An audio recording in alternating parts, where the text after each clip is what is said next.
Hey everyone, and welcome back to my channel. My name is Josh and this is your stimulus check update for the second stimulus package for Sunday, July 12th. I hope everyone is off to a good and safe weekend so far.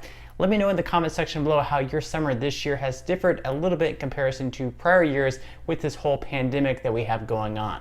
Okay, so in this video I'll be discussing both the first and second stimulus checks, including the timeline of the second stimulus package. Also, with the unemployment benefits set to expire on July 31st, I'll also be discussing that as well. And then I'll be wrapping up this video by answering some of the comments and questions that I received in my previous video. But first, if you wouldn't mind real quickly liking this video, giving me a big thumbs up. It really just helps with the YouTube algorithm in terms of pushing this video out to other viewers like you, and hopefully helping other viewers like you as well. Okay, so if you're one of the extremely unfortunate ones who still haven't yet received your first stimulus payment, you're definitely not alone. The good news here is that the IRS did mention they are planning on sending out some more direct deposits on next Wednesday, July 15th. So be checking your bank accounts on next Wednesday and also be checking the payment portal. If you are receiving a payment date of July 15th, let me know in the comment section below. And if you're still not receiving a payment date and you're still getting payment status not available, let me know that in the comment section below as well.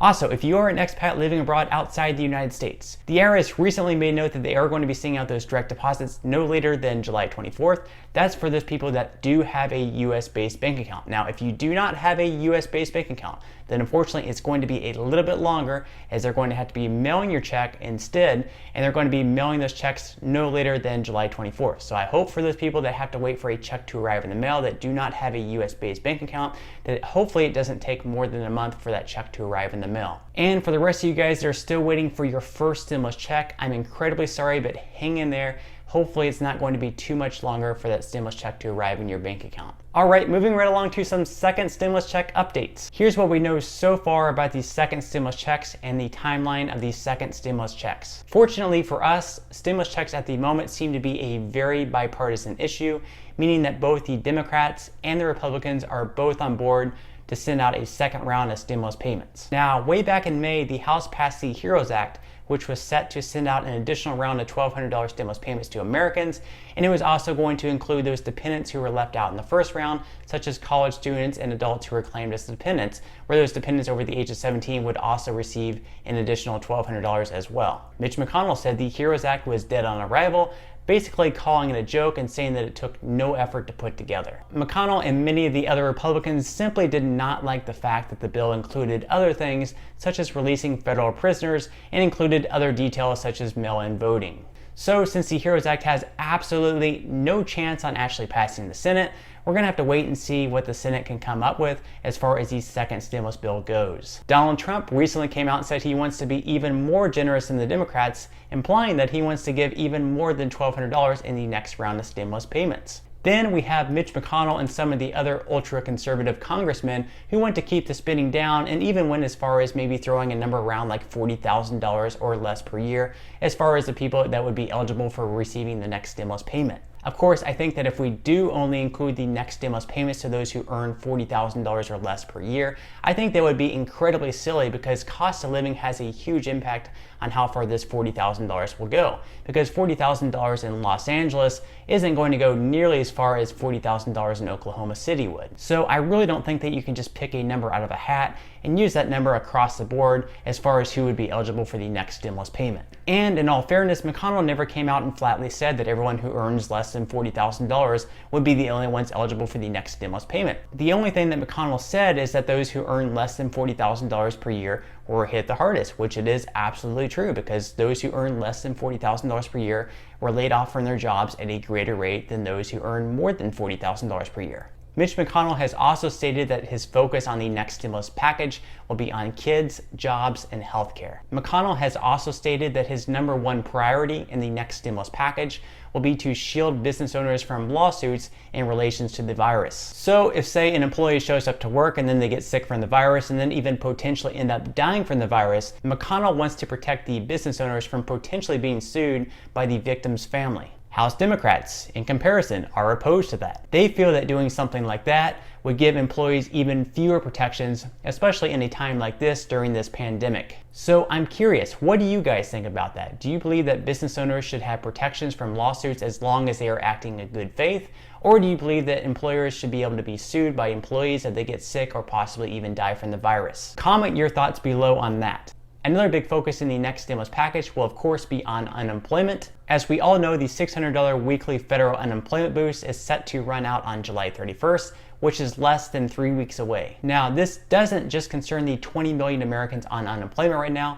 This concerns everyone and kind of just the economy in general. Just think that with millions of Americans no longer receiving that $600 federal weekly boost anymore, that's going to be a lot less money going back into the economy. We will no longer have millions of Americans having this extra money to spend at businesses, which in turn may end up forcing some of these businesses to even lay off more employees. The Democrats want to extend the $600 weekly federal unemployment boost for another 6 months, feeling that it's necessary during this pandemic, and then the Republicans, on the other hand, feel that extending the $600 federal weekly unemployment boost could potentially provide a disincentive to work, considering that some people who are receiving that $600 weekly federal unemployment boost are actually receiving more with that boost than they were at their prior jobs. According to data, 2/3 of Americans who are receiving that $600 weekly federal unemployment boost are earning more on unemployment than they were at their prior jobs. So they have a little bit of truth to that. Also, 20% of the Americans receiving the federal unemployment boost are earning more than double of what they made prior at their jobs. And then, of course, you have those people who are actually earning less, even with the federal unemployment boost, than they were at their prior jobs, which is a little bit unfair to them because the pandemic is the reason for the closing of their jobs.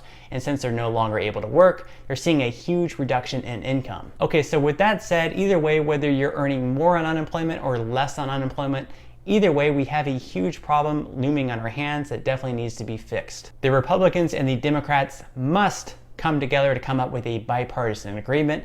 This is extremely crucial. Now, let's look at the timeline for getting the next stimulus bill passed. As mentioned, the House was wanting to push through another stimulus bill all the way back in May, urging McConnell and the rest of the Senate Republicans to act with a little bit more urgency. And instead of working on their own bill during the month of June, even though they didn't like the HEROES Act, they decided to pretty much work on everything else but the next stimulus package. So now, at this point, the Senate is now on their July 4th recess, and they won't be returning to Washington until July 20th. That's where Mitch McConnell says the next stimulus bill will be written. Remember, the House or the Senate can start a bill, but in order for a bill to become a law, it must be approved by the other chamber as well. That means if the House starts and passes a bill, it must also be passed by the Senate before finally being approved by the President before becoming a law.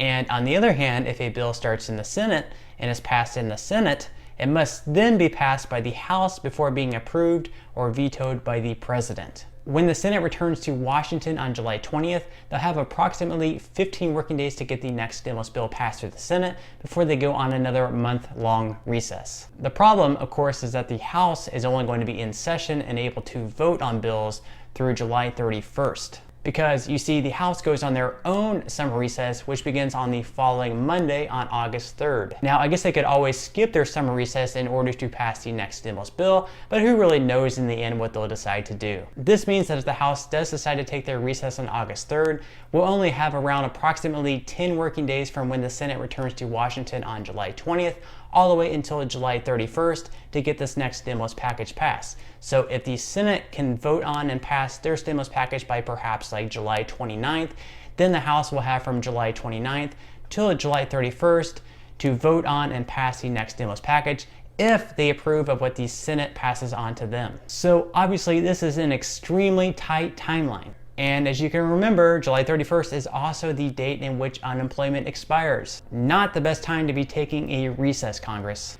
I really hope that the House does decide to delay their recess perhaps another week or two if the Senate does pass a bill onto them, because this bill is extremely crucial, and they really should, considering how much they were bashing the Senate Republicans for deciding to take their recess, and rightfully so bashing them for doing that as well. The Senate should not be taking their 2-week recess right now, and the House should also not be taking their summer recess on August 3rd either. The current affairs right now are just way too important to not be in Washington trying to get this next stimulus package passed. And well, if they do decide to take their recess, then I guess that's just the risk that they're taking as far as getting reelected goes. Not the best look, just saying. Treasury Secretary Steven Mnuchin did say that if Congress does approve a second stimulus payment, the second round should be going out much quicker than the first round did. Mnuchin also said that the White House does fully support another round of stimulus payments and that, quote, in most cases, those are not checks, it's direct deposits, and we can get that into the hardworking Americans' bank accounts very, very quickly. And since the IRS already has all of our information from the first round of stimulus payments, it should be much quicker in the second round. Okay, so just another quick reminder, and if you've been watching my videos for a while, I always include this in every single segment just because I feel that it's extremely important. If you have any type of side hustle or a small business, it could be like driving for Uber or selling on eBay, you can apply for what's called the EIDL Grant, and it is a grant, it's not a loan, meaning this is money that you do not have to pay back to the government. Now, it is $1,000 per employee, up to 10 employees. So if you're the only employee, you would be eligible for a $1,000 grant. And in a lot of cases I've seen in the comment sections of my videos, people apply for this grant and they receive this money within just a few days from applying. If you have any hesitations or questions whatsoever on whether or not you'd be eligible, just apply. You have absolutely nothing to lose. And in the description box of this video below, I will leave a link in which you can apply for this EIDL grant.